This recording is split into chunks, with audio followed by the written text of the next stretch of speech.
ബഡ്ജറ്റിന് ഉറ്റുനോക്കുന്ന കുടുംബങ്ങളുടെ ആകാംക്ഷയും വലുതാണ്. കുടുംബ ബജറ്റ് താളം തെറ്റിച്ച കാലത്ത് അവതരിപ്പിക്കുന്ന സംസ്ഥാന ബജറ്റ് ആശ്വാസമാകണമെന്നാണ് ദമ്പതിമാരും ആവശ്യപ്പെടുന്നത്. പാചകവാതകത്തിനുൾപ്പെടെ ഉണ്ടായ വലിയ വിലവർദ്ധനവിന് പരിഹാരം കാണണമെന്ന് വീട്ടമ്മമാർ ആവശ്യപ്പെടുമ്പോൾ തൊഴിൽ മേഖലയിൽ ഉണ്ടായിട്ടുള്ള പ്രതിസന്ധിക്കും ആശ്വാസം വേണമെന്നാണ് ഗൃഹനാഥന്മാർ ആവശ്യപ്പെടുന്നത്.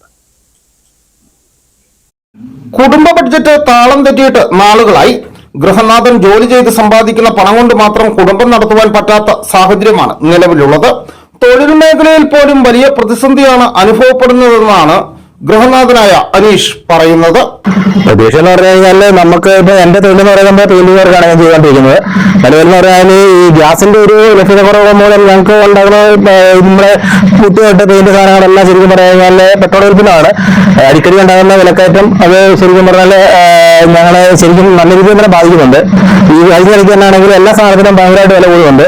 ഈ ഒരു ബഡ്ജറ്റില് ഗ്യാസിന്റെ വില കുറയുന്ന പെട്രോൾ ഉൽപ്പന്നം ആയതുകൊണ്ട് നമുക്കും വില കുറയുന്നൊരു പ്രതീക്ഷയുണ്ട്. നമ്മളെ എല്ലാ സാധനങ്ങൾക്കും വില കുറയും എന്നുള്ളൊരു പ്രതീക്ഷയാണ് ഞങ്ങളുള്ളത്. പാചകവാതകത്തിന്റെ വിലവർദ്ധനവ് തന്നെയാണ് വലിയ പ്രതിസന്ധിയായി വീട്ടമ്മമാരും കാണുന്നത്.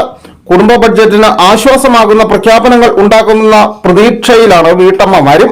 നിത്യോപയോഗ സാധനങ്ങളായ ഉപ്പിട്ട് കർപ്പൂരം വരെയുള്ള സാധനങ്ങൾക്ക് വിലക്കയറ്റം കൂടുതലാണ്. ഇപ്പോൾ നമുക്ക് ഗ്യാസ് കിട്ടാനില്ല. ഗ്യാസിന്റെ ക്ഷാമവും ഗ്യാസിന്റെ വിലക്കയറ്റവും കൊണ്ട് വീട്ടമ്മമാർക്ക് ഒത്തിരിയേറെ ബുദ്ധിമുട്ടുകളുണ്ട്. അതുപോലെ തന്നെ നമ്മുടെ സ്ത്രീകൾക്കുള്ള സൗജന്യ യാത്ര അതൊരു നല്ല കാര്യമാണ്. വീട്ടമ്മമാർക്ക് ഏറ്റവും ഗുണകരമായിട്ട് അത് മാറട്ടെ. അതുപോലെ തന്നെ വീട്ടമ്മമാർക്ക് ഏറ്റവും കൂടുതൽ ഗുണകരമായ നിത്യോപയോഗ സാധനങ്ങൾക്കും കൂടെ വിലക്കയറ്റം കുറവ് വരണമെന്ന് ഞങ്ങൾ പ്രതീക്ഷിക്കുന്നു. സ്ത്രീ സുരക്ഷാ പദ്ധതിയിൽ നമുക്ക് കിട്ടിക്കൊണ്ടിരുന്ന 35 വയസ്സിന് മുകളിലോട്ടുള്ള സ്ത്രീകൾക്ക്, അതായത് ജോലി ഇല്ലാത്ത സ്ത്രീകൾക്ക് കിട്ടിക്കൊണ്ടിരുന്ന ഒരു 1000 രൂപ വെച്ചുള്ള ഒരു മൂല്യം അത് നമുക്കിപ്പോൾ കിട്ടുന്നില്ല. അതിന്റെയും കൂടെ ലഭിക്കണമെന്ന് ഈ അവസരത്തിൽ പറയുക. പ്രിയദർശിനി പദ്ധതി പോലെയുള്ള ഉപകാരപ്രദമായ പ്രഖ്യാപനങ്ങൾ ഉണ്ടാകുമെന്ന പ്രതീക്ഷയിൽ തന്നെയാണ് ജനങ്ങൾ.